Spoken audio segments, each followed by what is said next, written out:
I'm Wynter, and this is TrueCherishment15.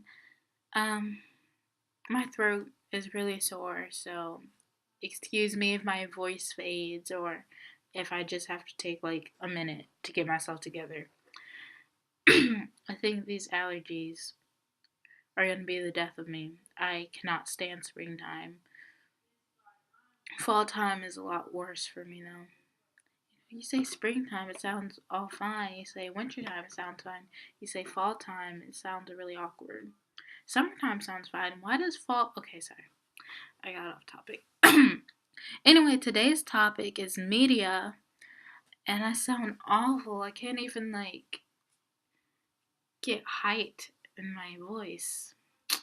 This is gonna be rough.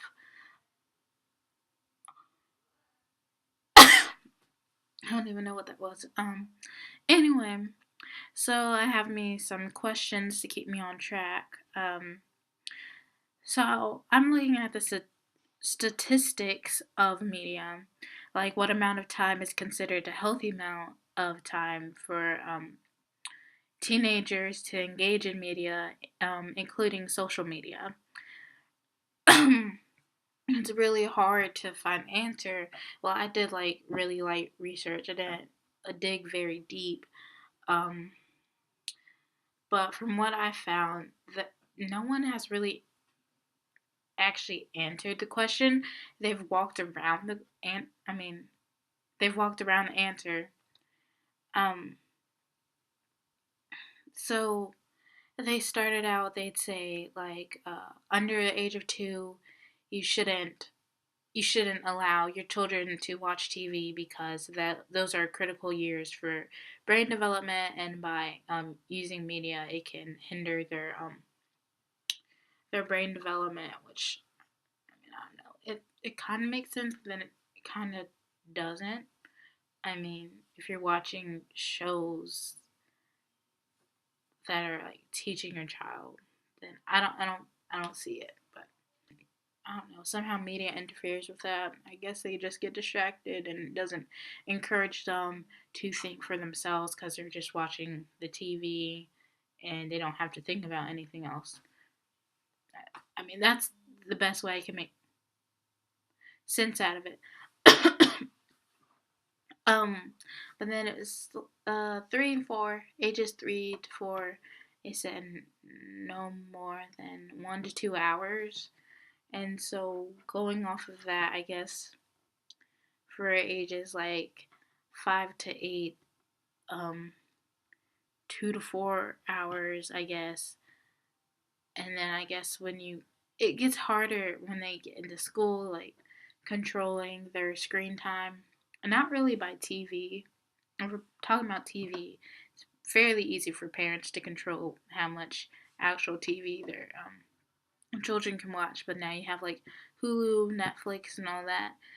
Um, you just really have to stress your child. You need to be active in other ways than just watching TV. I mean, if you don't do that, then of course you're just gonna get bored and watch TV. Anyway, I'm already getting off topic, and I'm not even. Life is something else. Okay. Um. So anyway, I guess a healthy amount of screen time for teenagers would be about 5 hours, but that's still a lot of TV if you ask me. Um, Honestly, I don't watch that much TV. I watch Netflix. Um, I probably shouldn't watch as much Netflix as I do, especially at the times that I do, because I'll watch 2 hours and then um as soon as the 2 hours is up, then I try to go to bed. Or sometimes I'll just have me Netflix day and I'll watch movies the whole day, which I think those days are okay, but you shouldn't do that every month. I mean, it should be like every other month or something.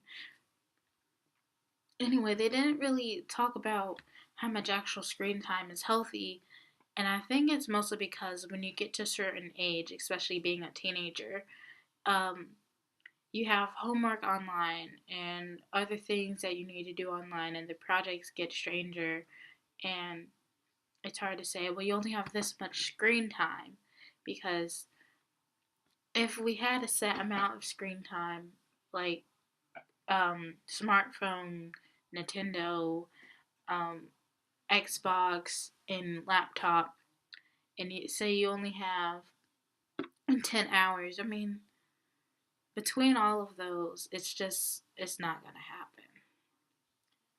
Like, I use my computer constantly throughout school, so that'd be like 4 hours gone. And so then the rest of my time, like when I get home, I use it, and then I use my phone, and it's just too much. It's too much to control. And so I don't think it's that much of a hazard, and neither does this other doctor think that it's a hazard to spend so much time actually researching and learning online. I mean, after a while, my eyes do start to strain, but really, there's not an exact time that they're putting out there, um, because of all the work that we have online as teenagers. But if they did, it would probably be because if you have a set screen time, then you have more time to actually think for yourself, or to engage with your friends, like actually talking, um, and then like face to face talking, like present talking, or like you have more time to exercise. I guess that would be the only reason they would put a limit on it. And they say that watching too much screen, watching too much screen, what? Having too much screen time can also give you risky behaviors and obesity and all that, or it adds to it because you're spending time doing this instead of exercising or whatnot. And the ads on the screen aren't representing the right things. Yeah, I'm so sorry. My throat is just dying. Oh, I hate the spraying so much. Anyway, moving on. So what are some devices media uses to make ads more effective? So I researched a little bit, and I found they use appearance, like um, beauty appeal, which basically means that in their ads they're gonna have, excuse me, ew, it tasted disgusting. It tasted, taste, anyway, they're gonna have attractive people in their ads, which really all they're wanting to do is just tie in a good person with the with the product, someone who is attractive and someone who appears to be healthy. I didn't even do the other quote, so that was useless. I don't know. Basically, so you like, oh, I think it's mainly just to do its job and advertise, get people to buy the product. Because if you tie in like some, if you tie an unappealing person to a product, um, let's just leave it at unappealing, then you're not gonna sell that product as well as tying someone who is attractive. And I think the word attractive kind of comes from society. So when they're basically, media is a reflection of society. So if you see lots of stuff that you don't like, then I think you need to start with a change of yourself, and make sure what you watch is stuff that you would like to see more of. This is disgusting. I hate being allergic to plant sperm. Okay, so anyway, why do they work? Because you have good people or not good people, but appealing people tied to it. It draws a person in. They're like, oh, he's pretty. Oh, she's handsome. I said that backwards, but we're just gonna let that go. Okay, did I do that on purpose or did that just happen? I can't even tell. I'm so out of it.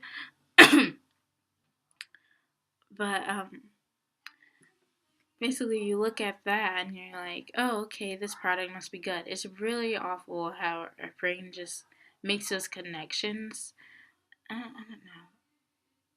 It's like, was that the best logic right there? Is that the best logic you have? But I don't know. Basically, that's what it is. I mean, I've pulled up ads that I'll get into later. But, so they're supposed to make you feel like, oh, this product is a good product because it's tied to a good person. Or this is a beautiful person, so this must be a beautiful product.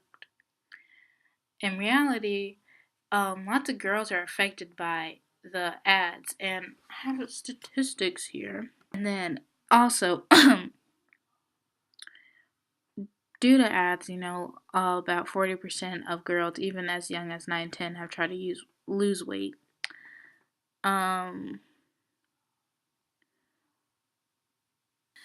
So, they do affect you. You have girls here looking at these models and people who are sometimes underweight and wishing to have their body type. Girls at the age of 13, 53% are unhappy with their bodies. 78% at the age of 17 are unhappy with their bodies. And this can lead to eating disorders, and 8 million people or more in the United States have eating disorders, and 90% are women. And they can start as early as 8. So I think that media focuses too heavily on appearance, and it really does affect how you view yourself. And probably just supposed to make you feel like, I need that product, or that product must be good. But in reality, they do tear you down because of what they tied to the product, and it's because, oh, that must be a good product. That person's good. Hey, if that person is beautiful, then I don't look like that person. I'm not a size 3. Oh, I must be ugly. I have to change. That's kind of how it makes you feel. I don't think it's intentional, but I don't think enough is being done about it. Um, I mean, there's not a lot of plus sized models actually shown on TV representing products, or like there's not even a lot of, like, you don't see a lot of Hispanic models or black models. There are a few. I'm not gonna lie, there are a good few, but you don't see a lot of that, and so it really can tear people down because they're like, oh, why am I constantly seeing this person on TV? Oh, okay, this is what people see as beautiful, and then you're looking at yourself and you're like, I'm not that. So I hate to keep making this noise with my nose, but I looked up some ads, and I'm going to discuss why it's effective or not, and I'll link them to this video. It says everyone loses games, few change them, and this is a Nike ad. Really, it just has a guy's arm and a football helmet. This ad, I don't see why it would be that effective. I guess it says just do it. I guess it's forcing, well, not forcing you, but pushing you to do your best in the games. And it's saying football, so it's kind of more focused on football players, which can kind of make other people who play different sports like baseball or basketball feel a little awkward. My throat sucks, and I don't even know right now. I just okay, but I don't think it would be that effective of an ad. I mean, it has a good message, but it kind of looks a bit too plain. Maybe it's because I don't play football or I'm not involved in sports anymore. It's so hot. Oh my god, I'm gonna die. Oh, I'm melting. But elements, I guess, is just it has there's like the color are the same, and then you have your football, which I pointed out. It would help if you guys could see the ad, but there's not really a lot of elements in it either, so I don't really see why it's that much of an effective ad. I never saw it on TV. But anyway, now looking at a Hardy. Oh, this is not Hardee's. This is Carl's Jr. ad. It says, she'll tell you size doesn't matter. She's lying. And then at the bottom it says, it's gonna get messy. It's this woman who like almost has her woohoos popping out. It's not like that bad, but I mean. And then she has this like I don't even know this V-neck cut like past her belly button.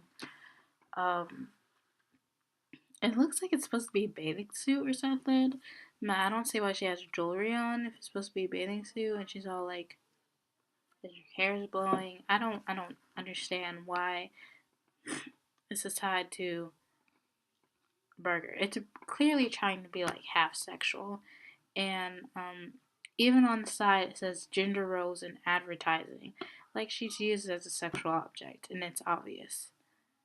This is definitely a sexist ad. Um, I guess it's effective because it portrays such a prevalent gender roles. And what is that off to the side? I don't even know. But I guess people kind of blow off sexism today because they think of it as a joke, but it's really not funny. And I think it needs to be handled more seriously, just as media in the time um, that we have to use for homework like should be it should be handled more seriously. We shouldn't have to go online constantly to do homework assignments. So, yeah. That's all I have for this video. I'm sorry I was being crappy and everything else. And my reflexes are just, oh, oh my god. If you do not have allergies, you need to go and praise God, like right now. Okay? Okay? Do that for me. Peace out.